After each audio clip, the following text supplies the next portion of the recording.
All right, we're live.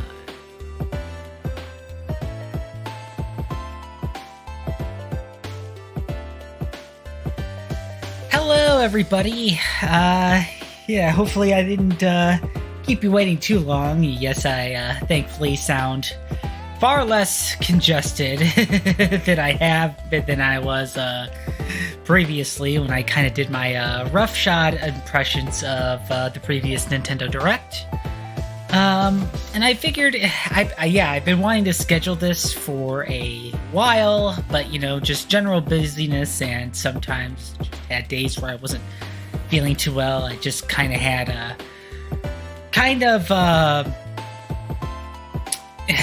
a pretty nasty headache recently. Thankfully, thank you for joining, and yes, I am indeed doing very well. So with all of that said, it's time to go over another series that I have long enjoyed for quite a while, and that is the Metroid series. So I've been wanting to do more of these since I did the Mario one, and haven't been entirely on top of it. In fact, we actually have gotten more Mario news with the recent Direct with Super Mario Bros. Wonder and the remake for Super Mario RPG, which are both very exciting and something to look forward to coming this fall. But let's focus on Metroid for the time being.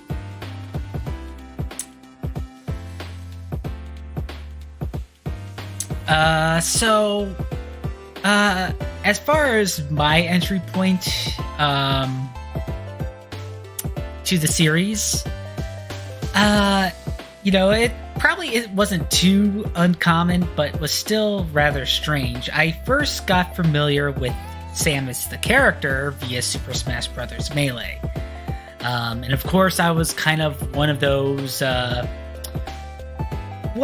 kids that was like, wait, Samus is a girl? Because Samus spends the majority of the time in her games in her power suit, So obviously at the time, the default thinking was, okay, well, this person in this spacesuit doing all these cool things, surely it's a guy under there, but nope.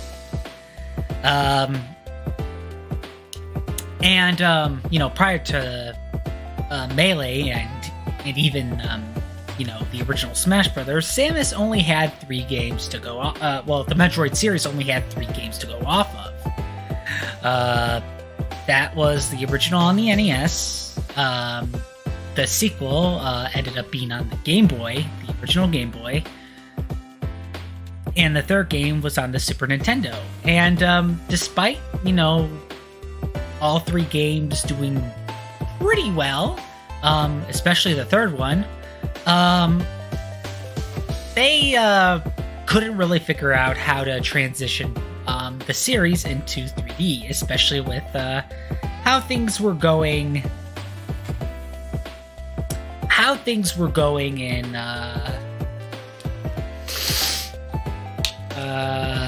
with the N64 at the time. And even though things didn't really get much better, in fact, they were kind of getting a little bit worse in terms of the GameCube. The Metroid series saw a lot of activity, and that's kind of where I was able to jump into the series for the first time, because the 4th game in the series, Metroid Fusion, came out for the Game Boy Advance, and the first 3D game, Metroid Prime, came out for the GameCube, both which I just got at the time, so it was one of those things where it's like, oh, I like this character when I was playing this, fun little fighting game full of Nintendo characters beating each other up. Now I'm curious on what the actual game is all about. And I definitely struggled a lot when I first played the two games. I mean, I still enjoyed my time playing them, but it was a kind of like with a lot of games back when I was growing up. It was a lot of, starting the game, getting to a certain point, get stuck, reset, and then starting a new game over again. Kind of a bit of a rinse and repeat. Even though I had strategy guides for Metroid Fusion and Metroid Prime, it wouldn't be until that Nintendo has already gone on with like the next system stuff that I actually started making actual progress within the games. And it wasn't too long when I had Metroid Prime 2 Echoes, as well as the remake of the first game, Zero Mission, as well. I'm trying to think. Even though it took me a while, I did actually beat Zero Mission and Metroid Prime 2 Echoes not too long after I got them. I was still getting a little stuck with the first Prime and Metroid Fusion. Especially because, there were a lot of things that kind of scared me when I was growing up. Especially when, kind of like the music changes or kind of the atmosphere changes and all that stuff. That gets me a little extra nervous. It's also why, I, to this day, don't really play a lot of horror or survival horror themed games, just because it kind of gets a little bit to my head a little bit. But it's not like I'm against unsettling moments in games in general. I think they're perfectly fine given that they're well executed. It's just something that I have a little bit of an extra sensitivity towards. But those 4 games would pretty much define my entire Metroid experience. And then, of course, I had a brief hiatus from Nintendo platforms, one might say. Basically, through high school and through college, for the most part. It wasn't until near the end of college where I started getting back into Nintendo platforms. And Metroid was one of the first series that I picked right back up. I managed to find a used copy of the Metroid Prime Trilogy collection, so I was able to re-experience the first 2 Prime games, now with Wii motion controls, and it was also my way of experiencing Metroid Prime 3 for the first time. Because I did not have a Wii prior to that. And I also got, the Game Boy Advance titles as soon as I got them. And I also, at some point, decided to try out Super Metroid for the first time, which I still have yet to beat. And another game that I still have yet to beat, but that I also got, was Metroid Other M, which, at that time has kind of long-lived its notoriety and its infamy, and it's often blamed as why the franchise stalled for the longest time. In fact, a lot of people thought that the game outright killed the franchise, for various reasons. And I did initially kind of jumped onto that particular hate wagon, just because it was relatively easy to do, and especially, when I was playing the game, it kind of didn't really do any favors to me. It was kind of very easy to drop. Sorry. It was kind of very easy to kind of have the game drop off when, it didn't really hold my attention for very long. And don't get me wrong, that game did indeed had issues. But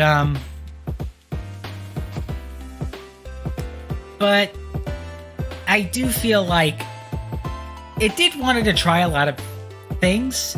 It was just trying a lot of things that didn't work out too well. It's basically the long and short. it was also very ambitious for rather questionable reasons, So, I might get back to that again a little bit later. And of course, I was there when everyone got frustrated that the first Metroid game that got announced for a while was a side game that no one really cared for. And it is kind of a bit of a shame that Federation Force is very likely to live and die on the 3DS for whatever short life it had. But then, of course, we got Metroid Samus Returns, which is a remake of the second game, and the studio that made that, Mercury Steam, would eventually go on to make Metroid Dread for the Switch, and we even got a remaster of the first Prime game. Around the time Samus Returns was announced, we also had an announcement of Metroid Prime 4, which we are still waiting on, but,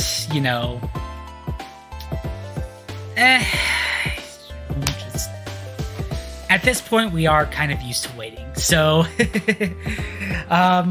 but yeah, I really enjoy the franchise a great deal. It's definitely been one of my favorite franchises for one of the longest times. Not as long as, say, Sonic or Pokemon, but it's definitely up there. And my face is kind of blown a little bit. Let me kind of fix that. I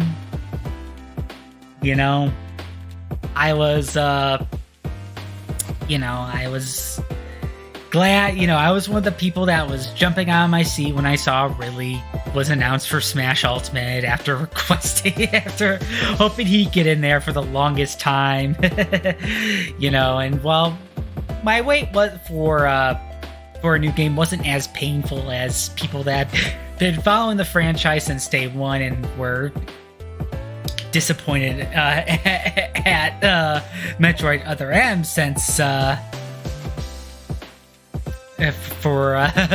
since day one.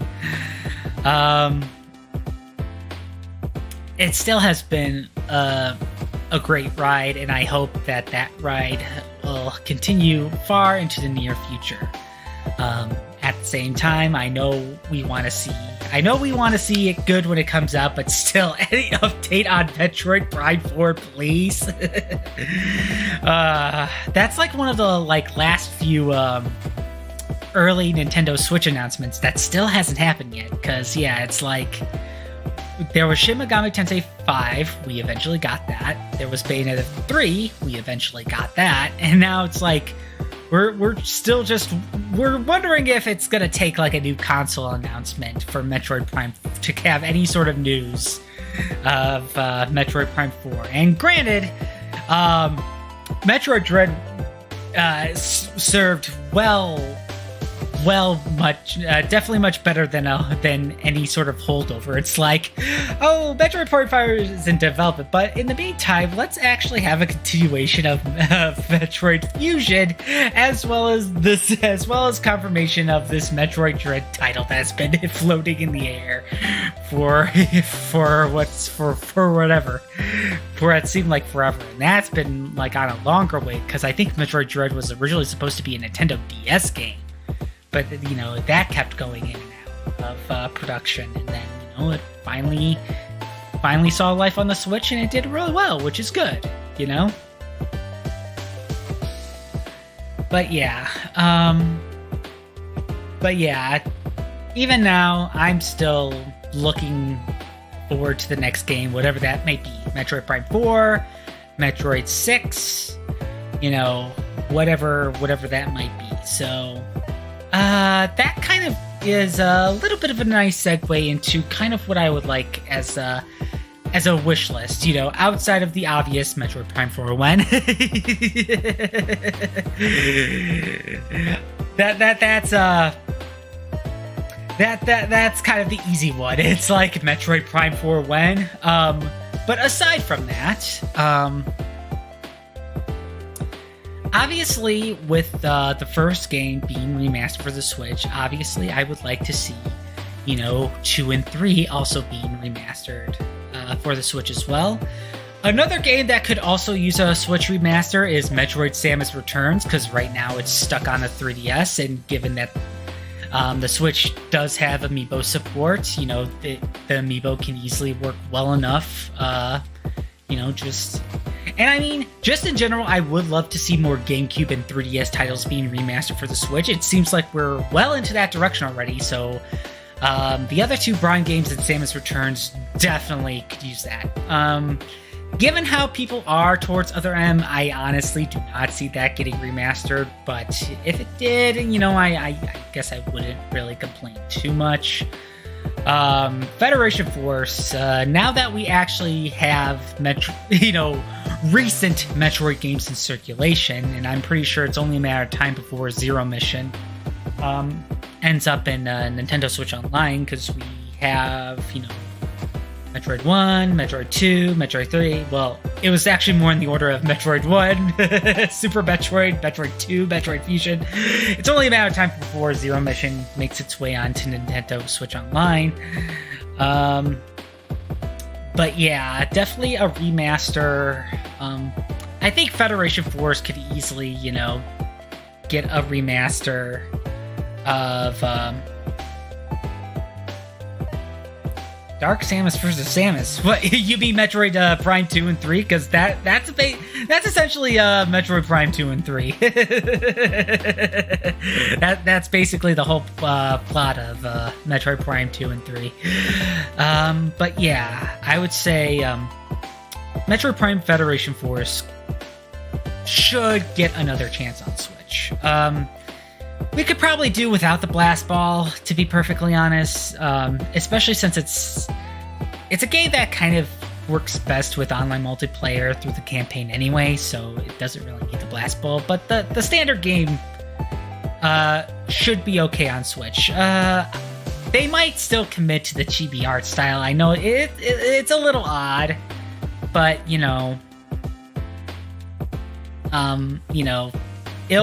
it'll pass. A game that could honestly use a remake or remaster is, I think it's Metroid Prime Heroes? Metroid Prime Heroes. Or, I'm not sure what the subtitle is, but it basically the Metroid Prime DS game. That could definitely use a remake on the Switch, especially because I feel like it would have been a good game if it wasn't completely stilted on trying to have a 3D Metroid game on the Nintendo DS. So I think a full remake is kind of in order for that game, especially if what many people are led to believe that story elements from that game might go into Metroid Prime 4, then yeah, it would definitely be beneficial to just full out remake that game for the Switch. And it would be a good, if Metroid Prime 4 is going to take even longer, it would also serve as a good holdover, especially because, we now live in a day where, not only,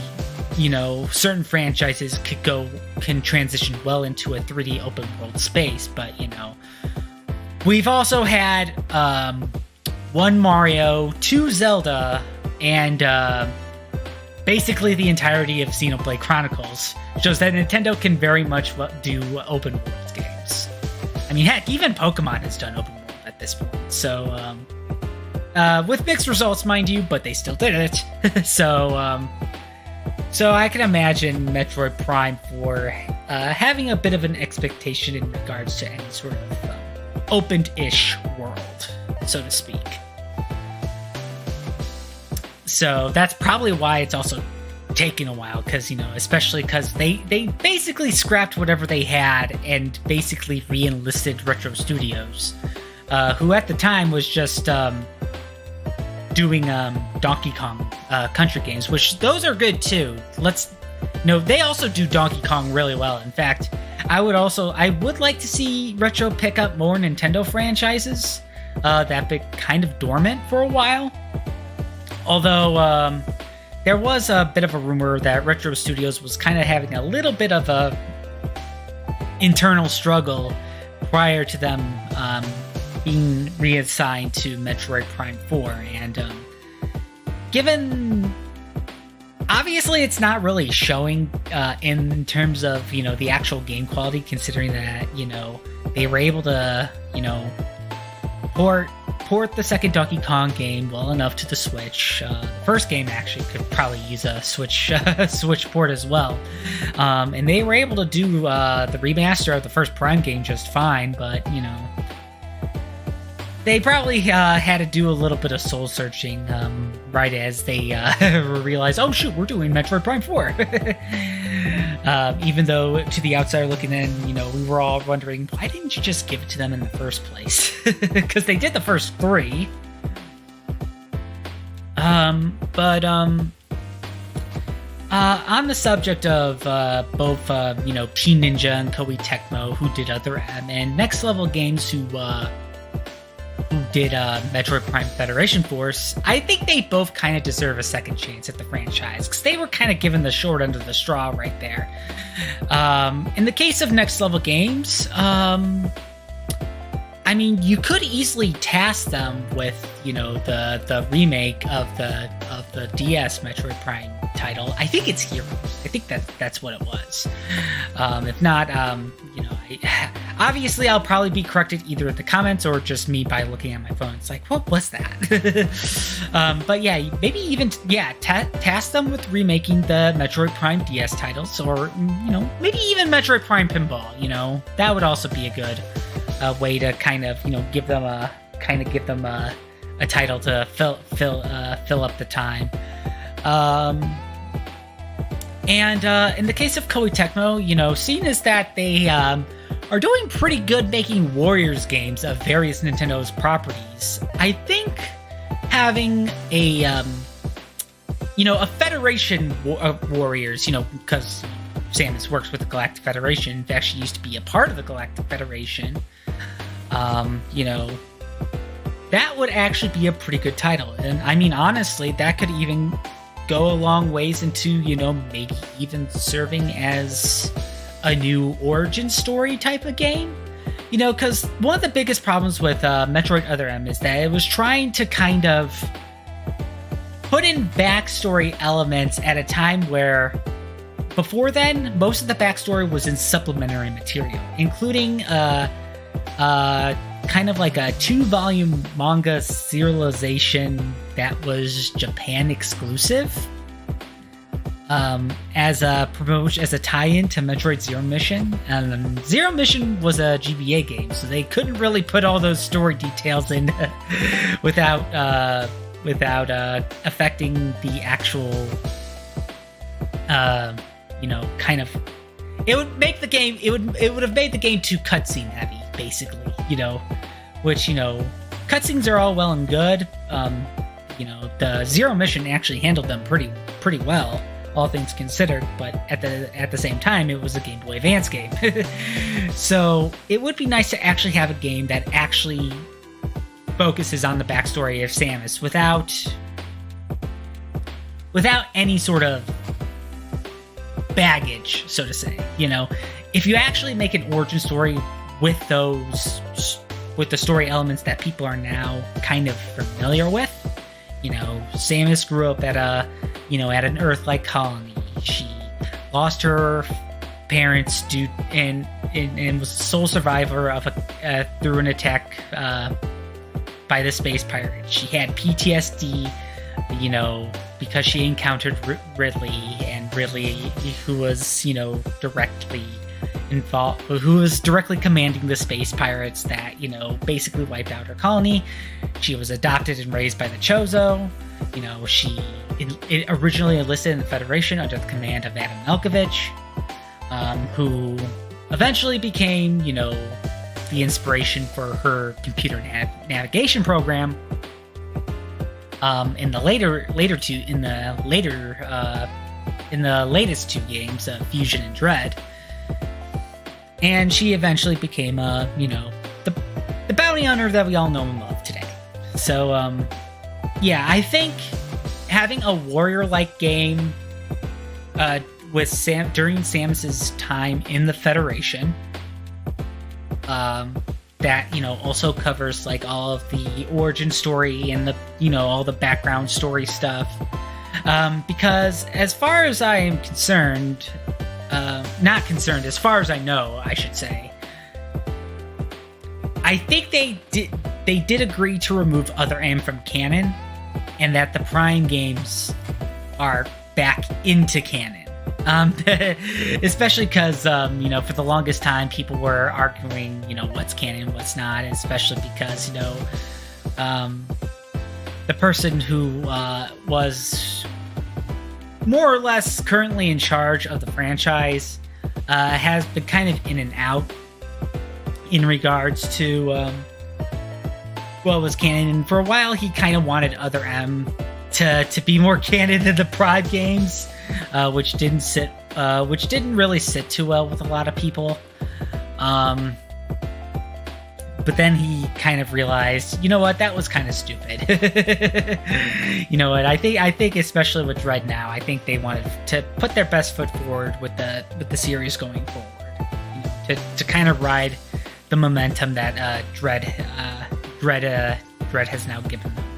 Because I think Dread now is the best-selling Metroid game. I'm not sure. I would have to check that. I mean, I also would hope that we wouldn't have to wait as long for, Metroid 6. And I think titles that are considered, the main number titles, so to speak, are probably gonna focus on that, the classic side scrolling Metroidvania style that, the other games have, which is good, It definitely works to the series' benefit, and just, keep the 3D stuff to the Prime titles. I mean, I wouldn't mind another attempt at the kind of gameplay style that Other M tried to do, especially because the biggest thing that was holding it back was they tried to keep it to the Wiimote, and that didn't really work out so well.